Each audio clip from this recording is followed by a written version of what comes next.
2009년에 명감독 제임스 캐머런의 대작 아바타가 세상에 나왔어요.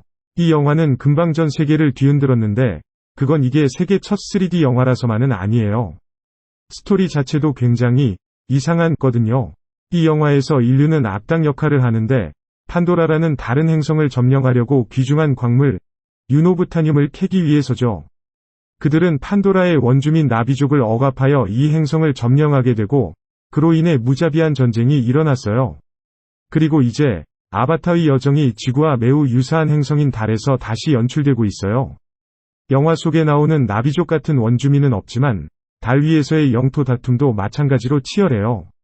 이건 세계 강대국들의 경쟁이에요. 사실 1972년 이후로 달에 다시 발을 딛는 사람은 없었어요. 무인 우주선만 있었죠. 하지만 이 상황은 몇 년 안에 변할 예정입니다. 그렇다면 달에는 무엇이 숨겨져 있길래 이렇게 많은 사람들을 끌어들이는 건지요? 오늘의 비디오에서 함께 알아보겠습니다. 반세기 이상 전 세계로 돌아가 1945년 9월 2일 미국의 대장 더글러스 맥아더는 일본의 무조건 항복을 받았고 공식적으로 제2차 세계대전을 종료시켰습니다. 그러나 이 전쟁이 끝나면 다른 전쟁이 시작됐어요. 피가 흐르지 않았지만 그것은 냉전이었고 마찬가지로 치열했습니다. 세계에서 가장 강력한 두 강대국인 미국과 소련이 모든 전선에서 경쟁했습니다. 특히 군사 및 과학 분야에서 가장 치열했던 것은 무기 경쟁이었고 핵무기가 중심이었습니다. 이 전쟁에서 미국은 일본의 히로시마와 나가사키에 원자폭탄을 성공적으로 던져서 한 발 앞서갔어요. 그런데 소련도 뒤처지지 않았죠. 1957년에 첫 인공위성 스푸트니크 1을 성공적으로 발사했어요. 1961년에는 소련이 처음으로 우주에 사람을 보냈습니다. 우주비행사 유리 가가린이 지구 궤도를 돌았어요. 소련에 크게 뒤지지 않기 위해 미국은 우주여행 연구를 열심히 진행했습니다. 이렇게 치열한 우주 경쟁이었기 때문에 1968년 12월 6일에는 타임 잡지가 소련 우주비행사와 미국 우주비행사가 달로 경쟁하는 표지를 냈습니다. 그리고 불과 1년 후, 정확하게 1969년 7월 20일에 미국의 아폴로 11 우주선이 달에 착륙했습니다. 사람이 지구 이외의 다른 행성에 처음으로 발을 딛는 역사적인 사건을 표시했어요. 첫 번째로 달에 발을 디딘 사람은 바로 닐 암스트롱이었고 그는 가가린처럼 크게 찬양받았습니다. 그러나 그 역사적인 임무 이후로 달에 대한 열정은 금방 사라졌습니다. 1972년에 아폴로 17 임무의 구성원들이 이 행성에 착륙한 것은 사람들이 마지막으로 여기에 있었던 시간이었습니다. 그 이후로 아무도 다시 달에 돌아가지 않았습니다. 하지만 21세기 2020년대로 넘어가면서 강대국들이 다시 달로 강력한 경쟁을 시작했습니다. 미국의 나사 우주국은 2025년에 다시 사람을 달로 보낼 것이라고 약속했습니다. 중국도 2030년에 이 행성을 방문할 계획을 세웠습니다. 그리고 예전 소련의 계승국인 러시아는 47년 만에 루나 25라는 이름의 임무로 다시 달로 돌아갔습니다. 2023년 8월에 루나 25가 달에 도착했지만 사고가 발생하여 이 행성의 표면에 추락했습니다. 이것은 러시아의 실패한 여정이었습니다. 탐사선이 달의 남극에 착륙하려고 시도할 때 작동을 멈추고 통신이 끊겼습니다. 이 나라의 항공우주기구인 로사비아 코스모스는 이 실패가 러시아의 국제적 신용에 심각한 영향을 미칠 것이라고 매우 우려하고 있습니다. 그와 동시에 우주 강대국이 아닌 다른 나라 인도는 러시아와 동시에 달로 탐사선을 보냈고 성공했습니다. 찬드라야안-3이라는 이름의 이 탐사선은 인류 역사상 처음으로 이 행성의 남극에 성공적으로 착륙한 기기가 되었습니다. 그래서 미국, 러시아, 중국 외에도 이제 인도도 추가되었다고 할 수 있습니다. 이것은 미래에 더 많은 능력 있는 나라들이 이 우주 경쟁에 참여할 것임을 보여줍니다. 그럼 모두가 달에서 무엇을 찾고 있는 걸까요? 아바타 영화에서는 사람들이 귀중한 유노브타늄을 채굴하기 위해 새로운 행성 판도라에 도착했습니다. 실제로 달도 매우 잠재력이 있는 자원을 보유하고 있습니다. 그것은 바로 물 얼음입니다. 주로 이 행성의 남극에 위치한 영원한 어둠의 구덩이에 집중되어 있습니다. 달에서 물 얼음을 찾는 역사도 굉장히 흥미롭습니다. 1960년에는 사람이 이 행성에 도착하기도 전에 과학자들은 여기에 물이 존재할 것이라고 예측했습니다. 그러나 60년대 말과 70년대 초에 가져온 시료들은 완전히 건조했습니다. 1998년에는 나사의 무인 우주선이 달의 남극에 있는 화산 분화구에서 물 얼음이 집중된 증거를 찾았습니다.